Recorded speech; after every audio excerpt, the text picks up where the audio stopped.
Welcome back, Redeemers. My name is Zach. I'm Nick. I'm Curtis. And today we have August D. Polar Night, my bad. Excuse me. But if you guys are here, that means you guys love us. And if you love us, you checked out our other reactions of August D's album. Shit's been fire so far. Expect nothing less. Nothing even close to less. Probably expect better. Probably expect more. Probably shouldn't expect anything. Man, let's just jump into this. Make sure you subscribe or you're going to see me be bipolar. You should already be subscribed. How many? So I was like, wait, what? Before we jump into It's this, ready to click like. Nick, You're going to see the polar opposite of me and Kurt. how many people aren't subscribed? About 70% of people That's watching this content. crazy. And y'all are here watching us and aren't subscribed? Like, it's just that little button. I don't know if it's like red or silver. Huh? Just press subscribe. And you'll have Polar Night. Let's jump into this. See what we got. 수많은 진실들과 수많은 거짓들 사이 우리는 제대로 세상을 바라보는가 그 거짓의 타임 선동과 본질의 사이 내 이득은 무엇일까 개 같은 세상의 개처럼 살 순 없기에 눈을 뜬 채로 현실을 봐 정의의 반대는 또 다른 종이 알잖아 세상엔 없거든 소리 팩트는 관심 없고 내 편이 아니면 죽여버리는 게 지금의 종이 후가 백자 여친 연극 끝에 관계 그 해를 물어 뜯으면서 피를 보내 정성이 없는 전쟁 물질 만능의 병폐 내 편이 아니면 다 적이 되어버리는 극단적 선택 정치적 올바람도 내 입맛대로 귀찮은 문제는 반문체로 선택적 위선과 불편함들도 없이 내 기분에 맞춰버리는 해석 진실의 거짓도 입맛대로 시선을 진영에 갇힌 채로 선택적 위선과 불편함들도 오직 내 기분에 맞춰버리는 해석 수많은 진실들과 수많은 거짓들 사이 우리는 제대로 세상을 바라보는가 It is so dirty It is so dirty 시커먼 질문들과 무차별 비난들 사이 우리는 무엇을 위해서 싸우는가 It is so dirty It is so dirty 우리보다 야한 종이들을 배치할 사이 숨지게 니들은 비웃지마리 너무 많은 시대에 입을 다보면 방향 잘하고 손가락질을 해대네 어디서 감히 팍팍팍 익명 속에 가린 비겁한 자들이 행하는 살인 가시도지 마른다 널 위한 도구 이제 해명을 하려고 하는 가치기 팍팍팍 입 다무는 범인 당신들이 외쳐드는 값싼 종인 피를 흘린 니들을 위한 게 아니더나 제발 마주하라고 이 불편한 소리 황색 언론이 만드는 도시 누군가의 이득에 의한 초이스 우리끼리 주고받고 This flow is ridiculous. 귀찮은 문제니 감문 채로 선택적 위선과 불편함들도 오직 내 기분에 맞춰 버리는 해서 진실과 거짓도 입맛대로 불편한 진실은 감문 채로 선택적 위선과 불편함들도 오직 내 기분에 맞춰 버리는 해서 수많은 진실들과 수많은 거짓들 사이 우리는 제대로 세상을 바라보는가 It is so dirty It is so dirty 시커먼 질문들과 무차별 비난들 사이 우리는 무엇을 위해서 싸우는가 It is so dirty It is so dirty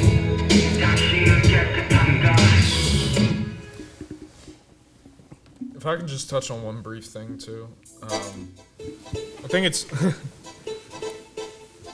a sample go fire, but no, I think it's really interesting too. Just kind of the is it all dirty? Are you clean and everything?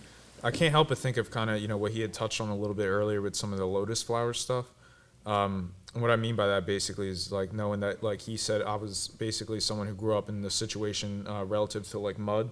Not being able to kind of, like I wasn't put in a proper environment to allow my mind to be nurtured, to be nourished, kind of, in that proper way. I was never supposed to bloom. Exactly. Like, and yet you bloom like a beautiful lotus flower and everything like that, despite those struggles and everything. Like, so I think that in and of itself is really beautiful, but I like the whole inner kind of inside your head conflict, that conversation of basically like, if it's all dirty, if everything around me is dirty, how can I be clean within that? Like, are you clean? So basically, you start shouldering the burden and the responsibility of kind of what it means to, you know, like if you're in the midst of, you know, all this rottenness around you, to what degree are you either A, responsible, or B, subject to that same fate? And I just find that such like an interesting way of kind of digesting and making sense of all that's going on. And mind you, it's not to say necessarily that he is in that place currently, but I know that throughout this album, he had to kind of open up a lot of old wounds and scars.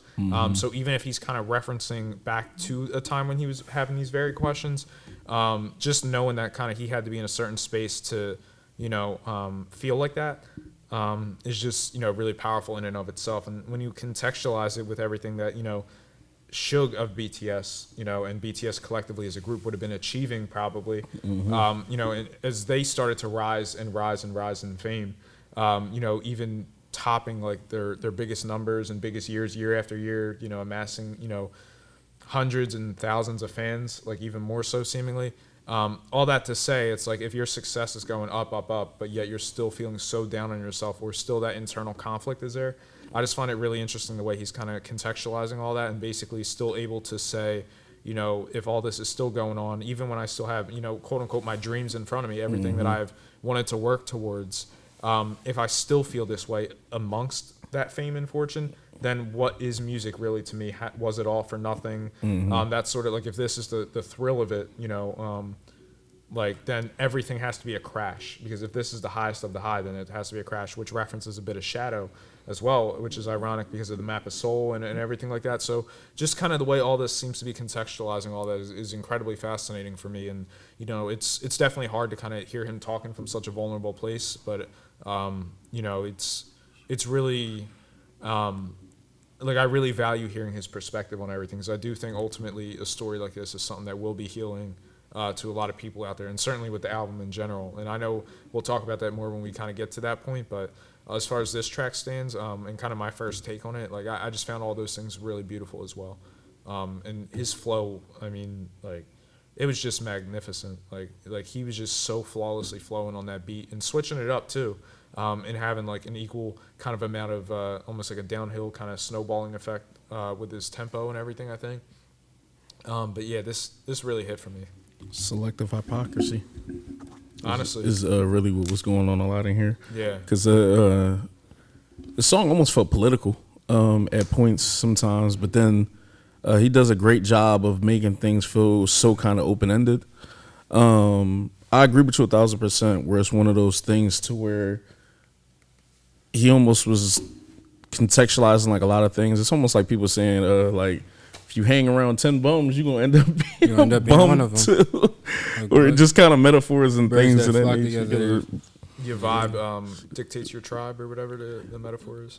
You know, you put one fresh fruit with all the rotten fruit, what happens? Like, you know, if you first jump off a cliff, are you going to? Yeah, if there's water at the bottom. If you don't pluck the weeds, it will poison the garden. Yep.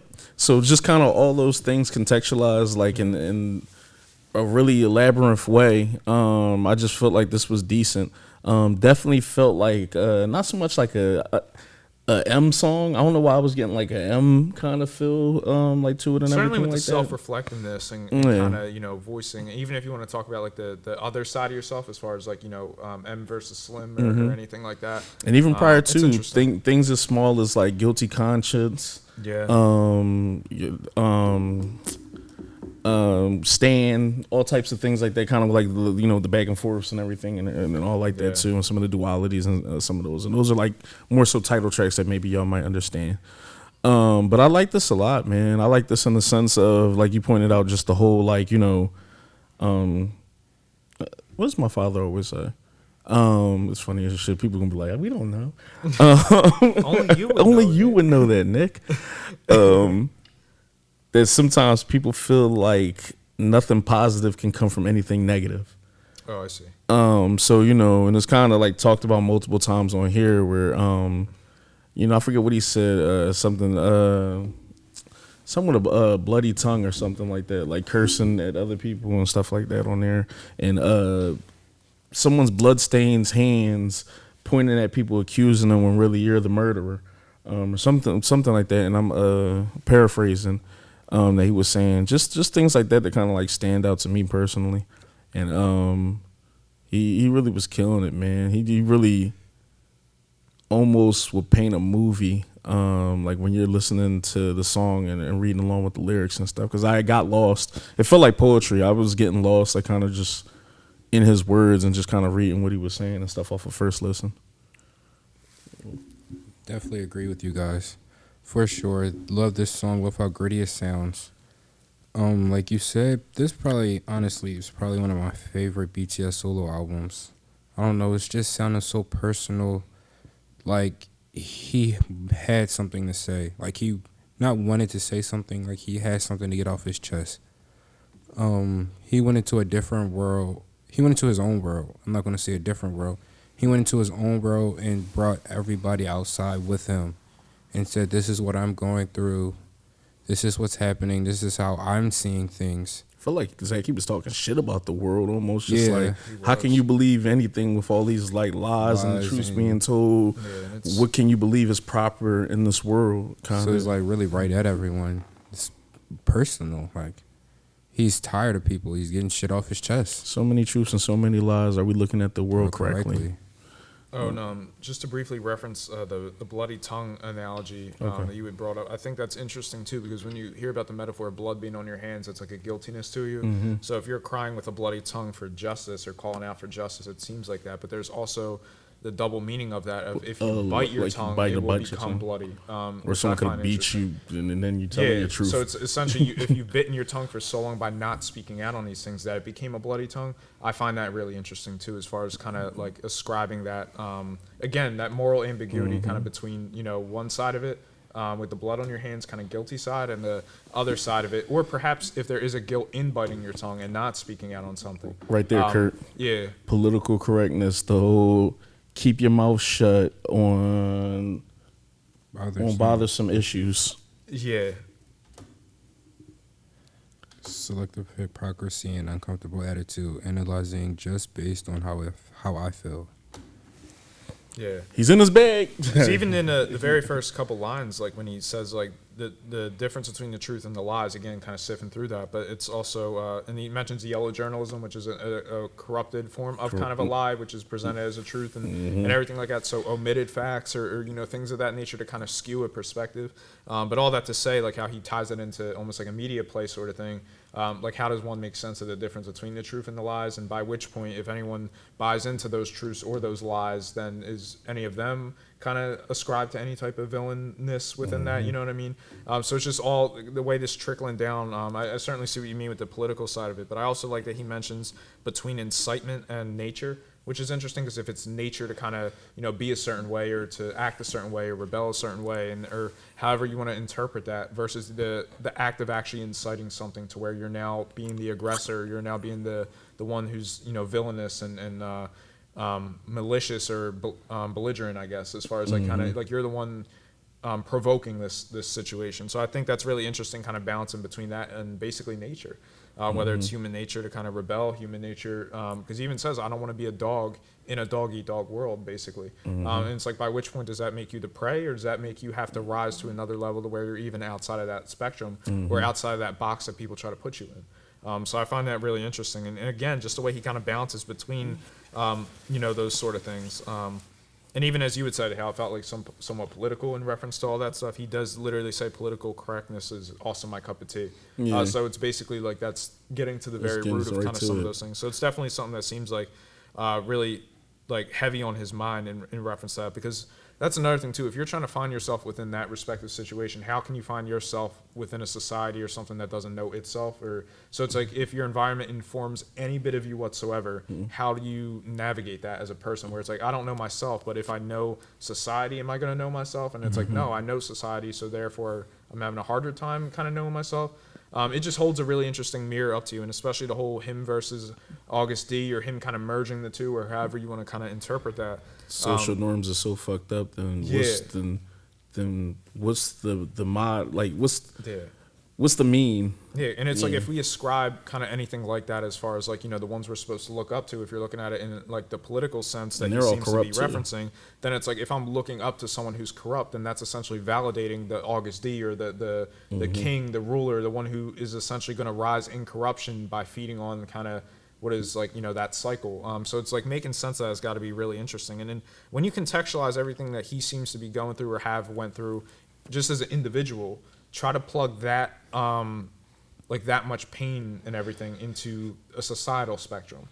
So all that to say, it really does, you know, present so much more of like kind of a burden on trying to find yourself and trying to sift through everything. Yeah, if it was an MV, so I love this. If it was an MV for this, he definitely would be either in a politician suit standing there doing a broadcast or giving a speech or something. I don't know why. Like I said, I was feeling those type Like of a state vibes. of emergency type Yeah, genre. exactly, like a state of emergency type genre, or just something where It also you'd be makes talking to Hagon really everybody.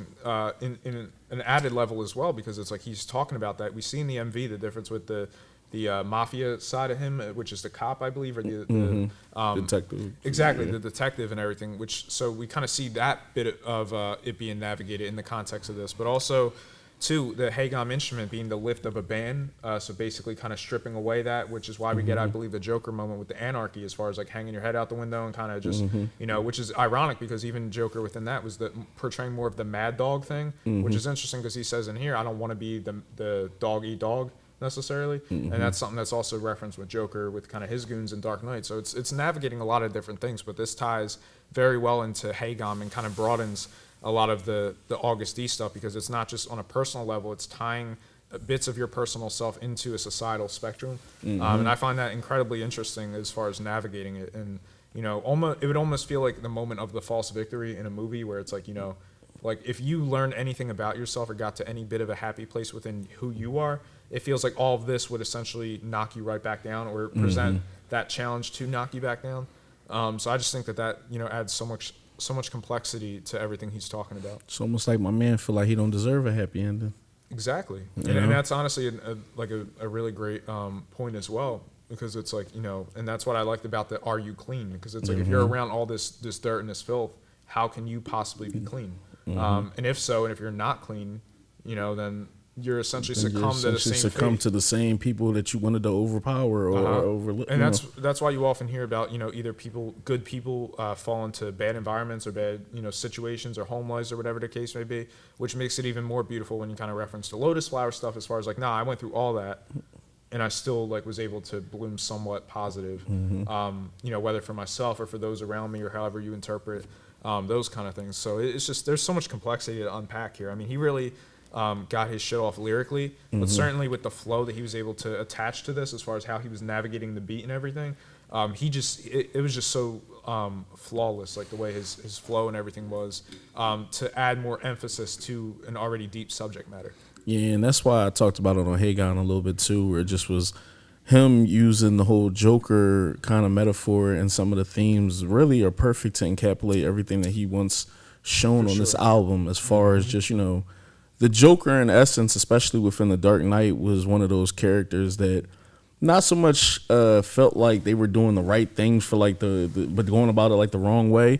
But really his whole thing was he wanted to unmask how ironically dirty everybody else was that was pretending to have clean hands. It's more so holding a mirror up to, I mean, at least Society. from that point of view, is holding a mirror up to society, and basically saying the rules that everything is built upon, see how flawed it is when someone like me presents like a challenge, where it's like almost like the card hand versus the dealer sort of thing, where it's like I'm separating myself from this and just kind of almost like being a puppeteer and maestroing kind of, you know, some of this this to play out and unfold. But basically that doesn't make me a hero or a villain, but more so presents like kind of the game of which to hold up that metaphor. So that's always been something that's always been so interesting about Joker as well. And I know, of course, there's a million different interpretations and things of that, but that whole anarchist philosophy, whether right or wrong, is basically just to say the rules in which you're kind of building everything upon, this is how easy they flaw.